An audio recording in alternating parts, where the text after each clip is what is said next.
dibayar di main bola, nggak dibayar, tapi sepatu beli sendiri, transportasi juga cari sendiri dan lain sebagainya.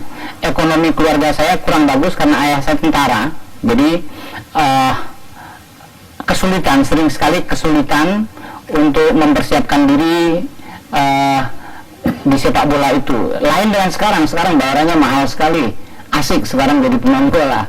Saya dulu main dengan Aun Harhara, Dedek Sulaiman, yang kemudian menjadi pemain nasional dua itu, dan pernah memperkuat Indonesia di pentas dunia di Australia, si Dedek Sulaiman itu pernah main. Kami trio dulu di Persija Junior.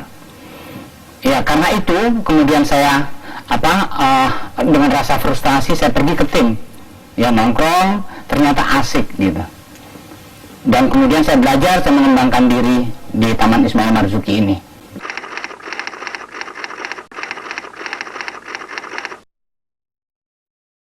Jadi pada tanggal 27 Juli tahun 72 saya menonton sebuah pertunjukan teater dari teater populer, sutradaranya Teguh Karya, pemainnya Rian Tiarno, kemudian Sylvia Nenggolan, kemudian Titi Kadarsi. Mereka mementaskan Perhiasan Gelas. Wah, itu luar biasa, kok ada teater seindah itu gitu. Itu yang membuat saya tertarik dengan teater. Kemudian sebulan kemudian tiba-tiba ada pertunjukan, beberapa bulan kemudian ada pertunjukan yang juga menggetarkan. Saya nonton Mastodon dan Burung Kondor yang disutradarai oleh Rendra. Pertunjukan itu ditonton oleh 7.000 penonton. Bayangkan, tidak terbayang oleh saya sebuah teater ditonton oleh 7.000 orang dan penonton bisa berteriak-teriak mengatakan betul dan lain sebagainya sampai membakar-bakar kertas gitu. Ini luar biasa untuk saya, bagaimana sebuah pertunjukan menghipnotis penontonnya. Nah, dua pertunjukan itu yang memotivasi saya, yang membuat saya menjadi ingin mendalami dunia teater.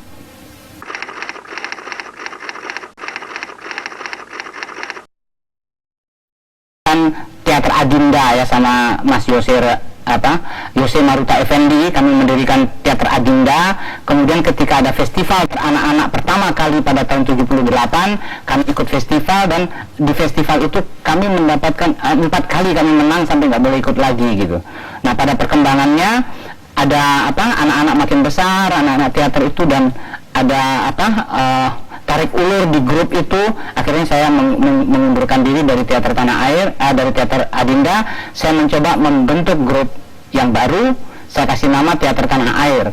Saya pikir tanah air adalah simbol dari kehidupan, jadi kami mencoba membangun hidup baru. Bahkan dulu namanya Teater Tanah dan Air, tapi kemudian dannya itu dihilangkan gitu. Itu sebenarnya simbol dari kehidupan ya. Dan pada perjalanannya Teater Tanah Air pernah mengikuti festival teater anak-anak sedunia di Jepang pada tahun 2004, kemudian 2006 di Jerman, kemudian 2008 di Moskow, Rusia. Kemudian kami diundang khusus oleh Markas Besar PBB pada tahun 88 memperingati Hari Anak Sedunia di Swiss ya.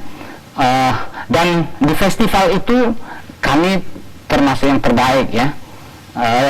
Bahkan pada bulan April ini kami juga akan mengikuti Festival Teater Anak-anak Sedunia yang berlangsung tanggal 25 sampai 27 April di Maroko, di Taha, di kota Taha kalau saya, di Maroko. Ya, jadi ada dua pertunjukan yang sekarang kami persiapkan. Satu berjudul Malin Kundang, sandiwara nyanyi Malin Kundang. Yang satu lagi Peace, ya, karya Putu Wijaya.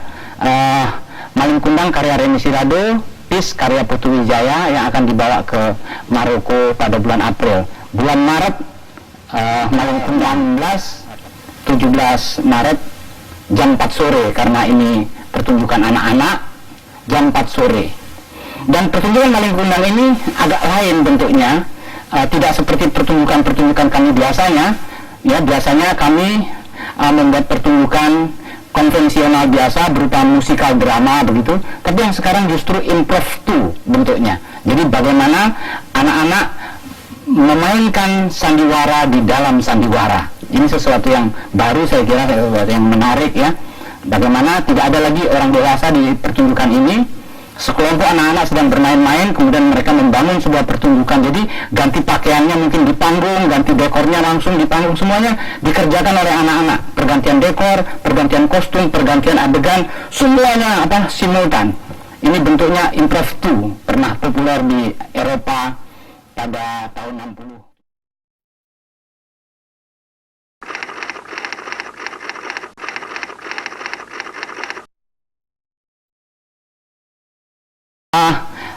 Ketika kami menjadi juara dunia di Jerman pada tahun 2006, kemudian kami rekam komentar dari sutradara-sutradara teater dunia yang menonton pertunjukan kami. Rata-rata mengatakan bahwa yang luar biasa dari pertunjukan kami itu energi dari anak-anak. Saya juga terkejut, energinya luar biasa katanya. Begitu anak-anak main, seluruh gedung itu penuh dengan energi. Itu yang mereka sampaikan. Bahkan Presiden Teater Anak Sedunia juga mengatakan itu. Saya pikir karena pola atau bentuk latihan atau metode latihan yang saya berikan yang membuat anak-anak mampu berekspresi seperti itu. Metode latihan yang saya berikan saya namakan masuk ke dalam alam. Ya, di dalam latihan itu anak-anak membongkar potensi-potensi kreatifnya, membongkar semangat bermainnya untuk mereka ekspresikan di dalam pertunjukan. Nah, proses ini ada latihan-latihan yang mereka harus jalani untuk mereka sampai kepada semangat bermain seperti itu. Misalnya contohnya saya suruh seorang anak misalnya, coba sekarang kamu bayangkan kamu diserang oleh seekor kumbang dan kamu menghindar dari serangan kumbang itu. Mereka berekspresi dengan caranya masing-masing. Sekarang kumbangnya 5, sekarang kumbangnya 10, sekarang kumbangnya 100, sekarang kumbangnya 1000, sekarang kamu yang jadi kumbangnya. Seperti itu. Jadi latihan-latihan seperti itu membuat emosinya keluar dan semangat bermainnya muncul. Kemudian sekarang kamu bayangkan seekor ular akan mematuk kaki kamu, tetapi kamu jago menghindar sehingga ular itu tidak sempat mematuk kaki kamu. Setiap anak pasti akan meloncat dengan caranya sendiri gitu. Dan itu semua kekayaan. Sehingga sehingga ketika main, kakinya ikut main, kepalanya ikut main, tubuhnya ikut main, seluruh organ-organ tubuhnya ikut main gitu. Nah, ekspresi yang bagus menurut saya adalah ekspresi ketika seluruh organ-organ di dalam tubuh ikut berpartisipasi. Jadi partisipasi dari organ-organ tubuh itu membuat seseorang menjadi karismatik, membuat seseorang menjadi unik di atas panggung. Itu sebetulnya. Dan macam-macam latihan yang diberikan.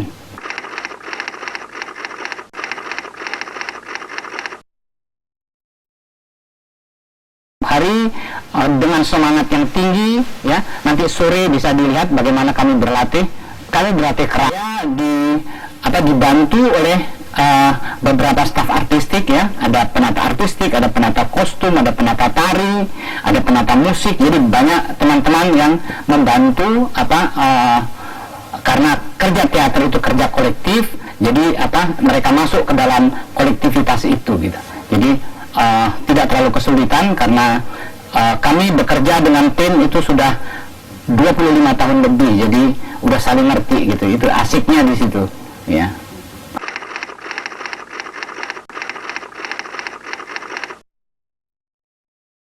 Pertunjukan kami sangat memukau, ya. Bahkan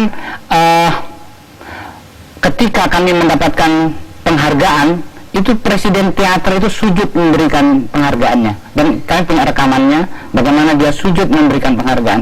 Tidak ada satu negara pun yang diberi penghargaan dengan cara seperti itu.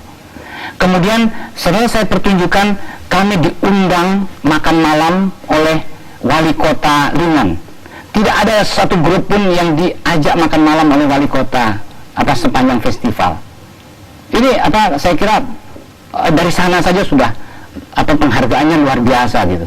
Dan kecintaan mereka kepada anak-anak. Kebetulan di Jerman itu agak unik festivalnya, di mana setiap anggota, setiap anak yang hadir ke festival itu tinggal di rumah-rumah penduduk, ya, bukan di hotel atau di penginapan. Mereka diberikan kepada masyarakat di sana. Itu hebatnya Lingen. Lingen itu sebuah kota kecil, tetapi warganya sangat Pancasilais. ya, sangat mendasari hidup dengan azas gotong royong. Wah, luar biasa. Wali kotanya itu sudah 22 tahun tidak tergantikan karena dicintai oleh rakyatnya gitu, oleh masyarakatnya. Kehidupan di sana guyup sekali. Itu sebabnya mereka bisa mengusung setiap anak dari peserta festival tinggal di rumah mereka. Nah, ini begitu juga anak-anak Indonesia tinggal di keluarga Jerman, dan keluarga itu sayang sekali dengan anak-anak, ya. Terus dari pengamatan itu saya melihat mereka kesulitan mengembangkan diri karena kurangnya support dari berbagai pihak, baik swasta maupun pemerintah terhadap dunia teater anak-anak. Begitu juga di daerah-daerah. Saya sudah keliling ke beberapa provinsi di Indonesia. Ada 1-2 grup teater, tetapi belum bisa continue melakukan pertunjukan-pertunjukan, membentuk latihan-latihan gitu, karena kesulitan metode dan lain sebagainya. Banyak sekali kendala-kendala itu. Nah, untuk merangsang itu semua, sekarang ini saya sedang mempersiapkan 2 festival. Satu saya namakan Festival Teater Anak Nusantara, ya, di mana nanti peserta-peserta dari provinsi-provinsi yang ada di Indonesia ini bisa ikut ke festival, dan pemenangnya kita bisa kirim ke festival dunia. Saya pikir begitu. Itu ide yang satu. Yang satu lagi, saya ingin menyelenggarakan festival teater anak-anak sedunia di Indonesia, di Jakarta kalau perlu, atau di Bali, di mana pokoknya Indonesia harus bisa menyelenggarakan festival teater anak-anak sedunia, karena itu juga sumber pariwisata dan kebanggaan dari sebuah kota besar yang namanya Jakarta gitu. Simbol dari sebuah kota besar itu harus ada festival-festival yang bertaraf internasional.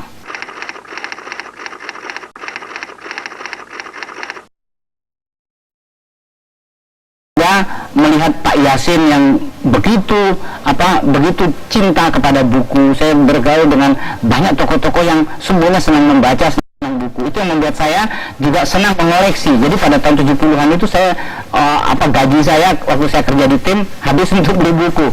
Saya kalau beli buku sekeranjang gitu, teman-teman suka kaget kok nggak beli yang lain-lain, yang dibeli buku. Jadi di rumah itu buku numpuk gitu. Tapi itu buku-buku pilihan, terutama buku-buku sastra, buku-buku karya pemenang-pemenang Nobel dunia gitu ya.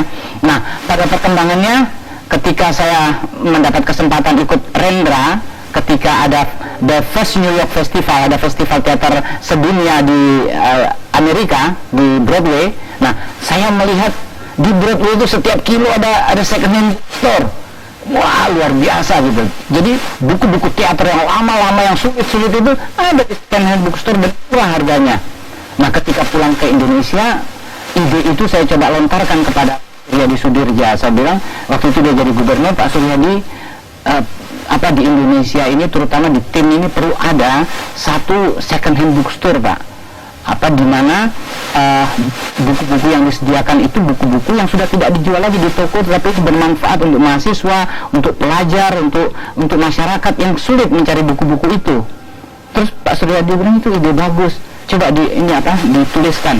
Akhirnya saya bikin proposal segala macam, saya kirim ke Pak Suryadi. Terus waktu itu Pak Ashari jadi kepala dinas kebudayaan, Pak Ashari ini ada ide Pak Yos, tolong dijalankan. Akhirnya Pak Ashari datang ke sini membangun sudut itu menjadi galeri buku gitu. Nah, itu sebenarnya sejarah dari toko buku itu, dan di sana disediakan buku-buku yang kebanyakan tidak lagi dijual di toko-toko buku lain. Apalagi toko buku lain tidak mau menjualnya karena tidak laku gitu. Tapi di situ ada. Jadi di sini dijual buku-buku yang sulit diperoleh di toko-toko buku lain, dan buku-buku yang ada itu mula-mula seni budaya, tapi pada perkembangannya ada juga buku politik, ekonomi, sosial, filsafat, ya, sastra, sosiologi gitu. Jadi macam-macam sekarang ada di situ karena yang datang juga beragam. Tetapi kebanyakan buku-buku yang di toko-toko lain sudah tidak dijual karena kurang laku, karena macam-macam. Ya.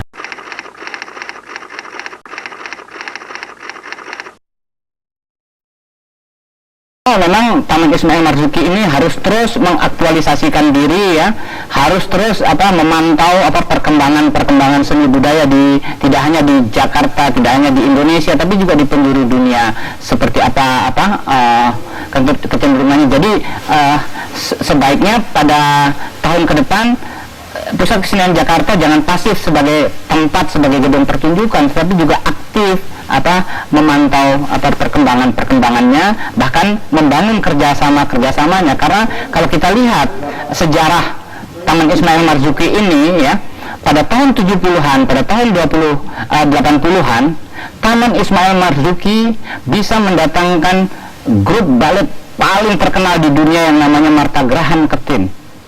Ya, bukan mereka mendatangkan dari Amerika ke tim, tapi Martha Graham kemudian keliling Asia, suruh mampir ke sini melalui kedutaan. Nah, bagaimana membangun kerjasama seperti ini? Pada tahun 70-an, Taman Ismail Marzuki juga pernah mendatangkan Marcel Marceau, pemain pantomim yang sangat terkenal di dunia.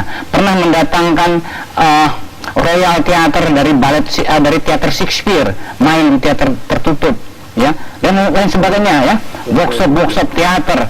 Wah, banyak sekali pertunjukan-pertunjukan yang tarafnya internasional, tarafnya dunia bisa main di Taman Ismail Marzuki hanya karena komunikasi, bukan karena duit gitu.